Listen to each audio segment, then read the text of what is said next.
Okay. Hi everyone, I'm Medina and welcome to the cozy and safe space of the internet. Today we're going to talk about all the books that I read in the past 3 months, which is quite a lot. So grab your favorite cup of tea, sit down and let's begin. Just a quick reminder that just because someone else is reading 20 books doesn't mean we have to read at the same speed as well. As long as we are enjoying reading, it doesn't matter if you read 20 or 1. Let's stop comparing ourselves with others and let's just enjoy reading. Let's begin with We've Always Lived in Castle by Shirley Jackson. If you like gothic horror and unreliable narrator and the uncanny feeling of being watched, then this book is for you. We've Always Lived in Castle is a very short book. It's 150 pages long and you can finish it within a day or two. So if you're like me who is also scared of reading classic, then you should definitely give it a try because it's very easy to read, it's very easy to get into. Talking a bit about the story, we are introduced to Mary Cat, who lives in this eerie mansion of Blackwood's family house. She lives with her sister Constance and her uncle Julian. She loves her family and she hates everyone else in the village. She is 18 years old but she speaks like a child and we get to see the world from her perspective. But she's very happy and content with her life right now. But the peace is disturbed when a new person, cousin Charles, arrives in the family, and we also find out that her sister Constance is accused of being a murderer. I was at the edge of my seat till the very end and I love that feeling. The feeling that you're being watched and that something is so wrong but you cannot particularly put your hands on it. You'll get the same feeling when you're reading this book. So if you are looking for a book that's spine-tingling but at the same time atmospheric and chilling, then you should give We've Always Lived in a Castle a try. So next up, I picked up The Teller of Secrets by B.C. Ajibon. Look at the beautiful cover. I loved it. I was going through Dimmix and this book just called me in. I was in love with the cover and I also liked the title, The Teller of Secrets. I didn't know anything about it and I'm not a person who normally annotates a book, but this one, I just annotated the hell out of it. Look at it.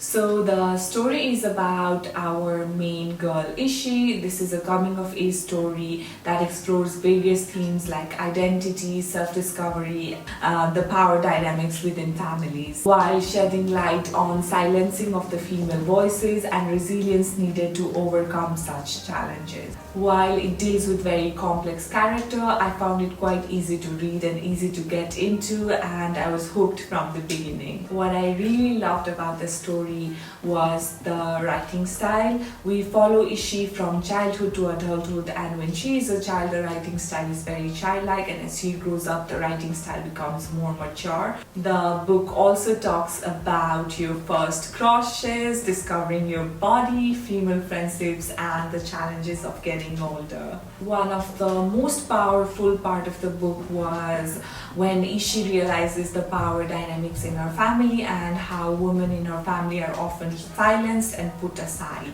Even though the book is set in 1960s, I still found it relatable and coming from a South Asian background, there were so many issues that felt so close to home. I would have given it a 5-star, however, I felt like the ending was quite a bit rushed and very easily solved for my liking, so I ended up giving it 4.5 stars. Overall, The Teller of Secrets is a very powerful coming-of-age story that talks about finding your voice and standing up for what you believe in. It's definitely worth checking out. So after seeing all the hype, I was like, I really need to get this book. I listened it on Audible, so I don't have the physical copy and I'll keep the book here. So that book is Divine Rivals by Rebecca Ross. Divine Rivals is enemies to lover romance with a teeny tiny bit of spice and magical realism, which is my favorite genre. We follow our main characters, Roman and Irish. They both work in a newspaper company and they are both competing for the role of an editor in the same newspaper company. They live in a war-torn world and Irish's brother is missing and her mother is fighting alcohol addiction. So she's very worried, and in the very stressed state, she starts writing letter and pours her heart out in this letter. She slips the letter beneath her wardrobe door and they vanish, only to come in the hand of her handsome rival Roman. That's communicating with each other through the letter, and it is so wholesome and lovely. One of the things that I really loved was how romance was portrayed in the story. Both Roman and Irish were a fully fleshed character with their own personality, their own likes and dislikes, so I really loved that. And Roman is the greenest of green flag that you'll ever find. Overall, it was a wholesome, lovely read that kept me thoroughly entertained, and I gave it 4 stars. So if you're looking for something that's fun, that's light, enemies to lovers with a good plot, then you should definitely check it out. Just look at the cover. I mean, like, it's so beautiful. I am in love with this cover. I saw it all over Instagram, so I had to get it. So the story revolves around our main character Rachel, who has an eating disorder and who follows strict diet religiously. She also has a very complicated relationship with her mother, who is an almond mom, if I can say so myself, and might be the reason why she got eating in the first place. She meets Mariam in a yogurt shop and they start a relationship, and our story moves forward from there. So it is a very fast-paced book and the chapters are very easy to go through, and the chapters are short as well. So you will fly through this book, I can guarantee that. I also loved the mother and daughter relationship that was shown in the book, and it also made me reflect, like, just because you don't have a good relationship with someone, that doesn't mean you have to cut them off. Maybe you can love them from distance. So that was nice as well. However, I felt like lots of the ideas were introduced but never explored. I also felt like the characters were very one-dimensional. I could not connect to Rachel as a narrator, and I could not feel empathy for her whatsoever, so I couldn't care less about her. Also, Mariam felt like a plot device rather than an actual fully fleshed person. The narrative heavily relied on telling rather than showing, so I felt it was a bit bland for my liking.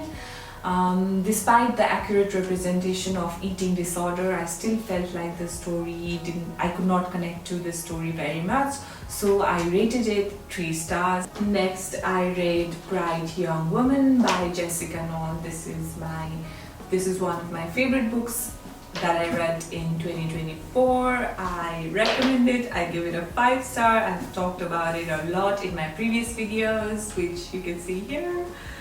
And I absolutely adore this book. One of the main themes of the novel is our obsession with true crime and the repercussions of it. So through Tina's and Pamela's journey, the novel challenges the reader to confront the uncomfortable truth about the ways in which true crime narratives can perpetuate harmful stereotypes, ultimately shaping our views on gender, justice, and violence. I love this book so much that I might have written a few things in my notes, so I'm gonna bring it out and read it out for you. So at the heart of the story is the portrayal of the perpetrator, who emerges not as this cunning mastermind but as a deeply troubled individual whose actions are enabled by systemic failures and societal biases. Despite his lack of extraordinary intellect or charm, he manages to evade capture and accountability. thanks in part to the culture that routinely dismisses the voices and experiences of women. So Noel skillfully critiques the prevailing attitudes and beliefs that underpin this culture of disbelief, highlighting the ways in which gender norms and expectations serve to diminish and silence the experiences of victims. So what I really loved about the novel is that the novel explores the resilience and agencies of female characters who refuse to be defined by their victimhood and instead strive to reclaim their narratives and seek justice in their own terms. Through their struggles and triumph, Noel celebrates the strengths and resilience of women in face of adversity, offering readers a powerful reminder of enduring power of female solidarity and resilience. So, in a sense, Young Bright Woman is a captivating and thought-provoking exploration of gender, power, justice that will linger in your mind after you've read it for a long, long time. With compelling narrative, nuanced character, and timely themes, it stands as a testament to the transformative power of literature to challenge and inspire. And like I said, I deeply love the story. I loved what it represents and I can connect to it. I thought about it for a long, long time after I finished reading this, and this might be one of the favorite reads of all time. So I would definitely recommend it. And if you don't pick any other book that I've suggested from this video, please pick this one, a book which you must not miss. Next up we have Ocean at the End of the Lane by Neil Gaiman. I have been wanting to read Neil Gaiman for a long, long time. I have heard nothing but good things about him, and I listened to the Graveyard Book audiobook in Audible, but I couldn't quite get into it. I think it was my problem rather than the story. It was a children's book and somehow I just can't get into children's books. So I thought I'll pick up the adult book by Neil Gaiman, which is this one. And I loved it. Neil's writing style is just so lyrical and magical. You feel like you're pulled into the book from the very first page. I just love the writing style. It feels like a poem. It feels so beautiful. When you are reading it, you will be wondering like, how can people write so well? That was one of the best things about this book.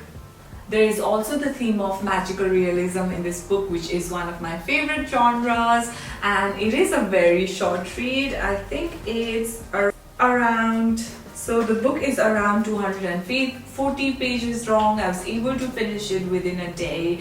I recommend reading it in a single go just because of the atmospheric vibe that you're going to get. Talking about a bit of a theme of this book, the book feels like you are in a vivid dream. It feels very claustrophobic.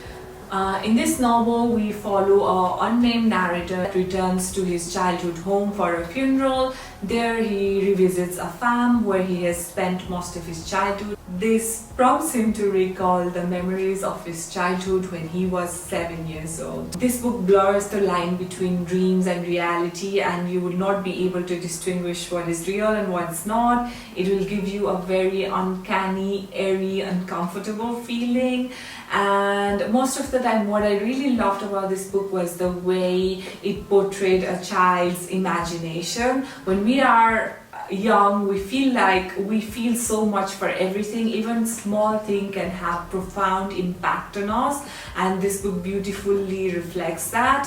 I personally loved the eerie sense and the vibe that I got from this book. So if you want something that's more based on vibe rather than plot, you'll definitely love this book. You'll definitely love this book for the uncanny feeling. And even though I loved it so much, there was something wrong that I couldn't quite put my hand into it that prevented me from giving it a 5 stars. So I've rated it 3.5 stars. This is the only book that I DNF. Sarah Bernstein. I had really high expectation for this book because this was listed in the Booker Prize 2023. It was shortlisted, in fact, so I was expecting a lot from this book. However, this is the first book that I DNF'd this year because I felt like it was too long.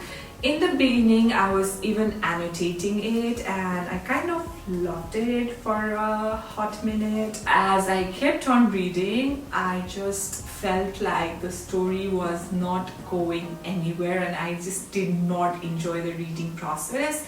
This book gave me a reading slump that didn't go away for almost a month. It's fair to say that I didn't like it. One of the main things that I didn't quite connect to was the character. And I also felt the book was very war voice. It almost reads like a classic, even if it is written in the present context. So I had to use all of my brain cells, which I didn't appreciate. I would have liked it more if the story was really interesting, but since the story failed to grab my attention, I decided to DNF it around 100 pages and I would not rate a book I have DNF. So that's that. That's Study for Obedience by Sarah Bernstein. So I was in Big W when I saw all of the Alice Oseman's book in sale and the price was just $20. So I grabbed it as fast as I can. It was so cheap. I was meaning to read all of Alice Oseman's work. So I read Heartstopper last year and I loved it. So I wanted to give all of her books a try and I wanted to read it. So this was a perfect opportunity. I'm still I think I still need to buy Nick and Charlie in this winter, which I'll be buying, I'll be reading. I'm thinking of making a long video talking about all of the Alice Oseman's novel, so I would be very brief here. I picked up Alice Oseman's debut novel Solitaire, which I absolutely loved. I rated it 5-star. I really loved the suspense aspect of the book. In this story, we follow Tori Springs, who is dealing with mental health issues and she's also struggling making friends in school. And she meets a guy called Michael. They develop this unlikely friendship. So Michael and Tori is caught up in this prank done by a group called Solitaire, and Tori wants to figure out who is behind this group who is doing all these pranks in school. I really loved everything about this book. I loved the friendships, I loved the representation, I loved the way it talks about different gender identities, and I love the writing style.